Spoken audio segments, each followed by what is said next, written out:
Are you struggling on your most recent climb where you just can't reach the next hold? I remember when I first started climbing, this seemed to happen to me all the time. And it didn't help that I had a -4 ape index, which if you're wondering, that means that my arms are pretty short relative to my height. In today's video, I'm going to walk you through the 5 most common techniques that are going to help you reach a little bit further so you can send that climb.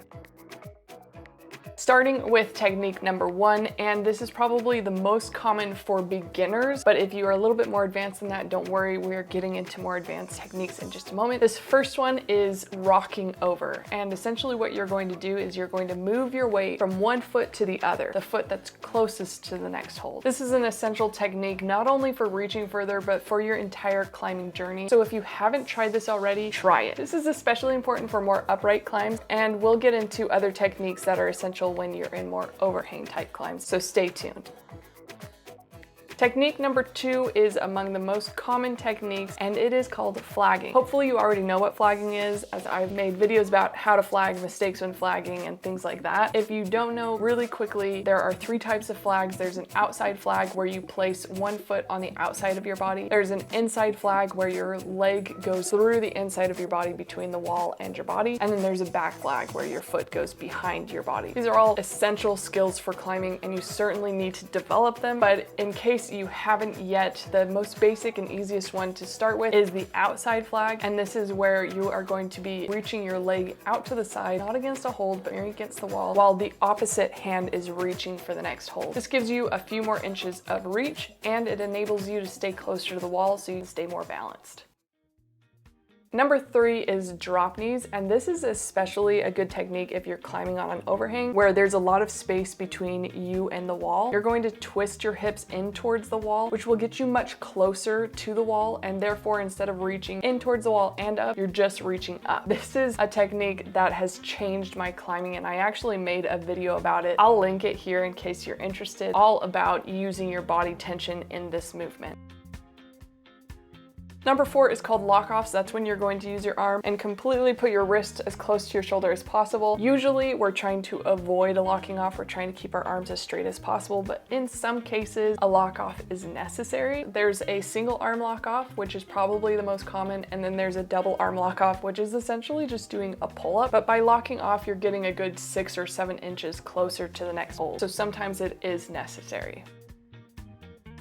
Technique number 5, and this is my least favorite, but definitely necessary to include. Sometimes you just have to dyno it. What I mean by this is sometimes it's not meant to be reached statically, and you can't just dead point it by locking off and going for it as quickly as you can. You actually have to cut both feet, and you end up jumping to the next hole. This is what I'd consider my anti-style, meaning that I use this technique very rarely, and I usually avoid these types of climbs, but it is a technique that you should develop if you haven't already, and maybe the climb that you're stuck on requires this dyno.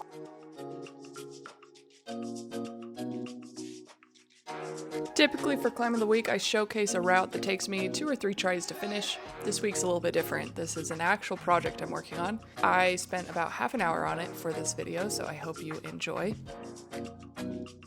It is all crimps, so all of these holds have less than a finger pad's width, which means I really have to focus on my feet and trust that my hands can hold on. It also means that I'm using a full crimp position quite a lot. And a full crimp is when you put your thumb on top of your fingers. It adds additional strength, but it's also riskier. You're more likely to get injured. So if you are doing this kind of climbing, make sure that you're being safe and don't overdo it. I don't want my ability to do a move based on how tired I am from the rest of the climb. So instead of doing the route over and over again, I typically will climb up to that section of the route and just work that individual move. Once I figure out the beta, where my hips need to be, that kind of thing, then I will put it all together. I was really excited to get this crossover move, and I thought that was going to be the crux of the climb, but it most certainly is not. This one has some deceitful footholds where they are just really slopey. The only holds that are actually doable are the ones that I used for my fingers prior because they have an actual edge on them. Even though I have to use the slopey holds, I am attempting to use the crimps as much as possible.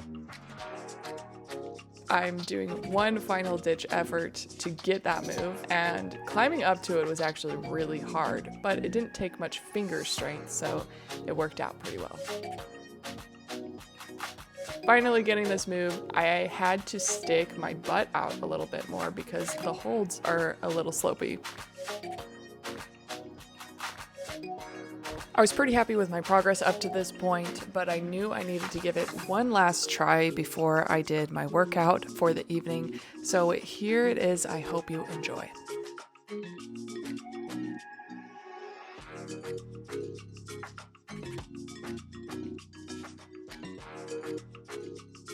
It was a fun route. I'm not done with it. Hopefully I will finish it next week and I will share it with you then.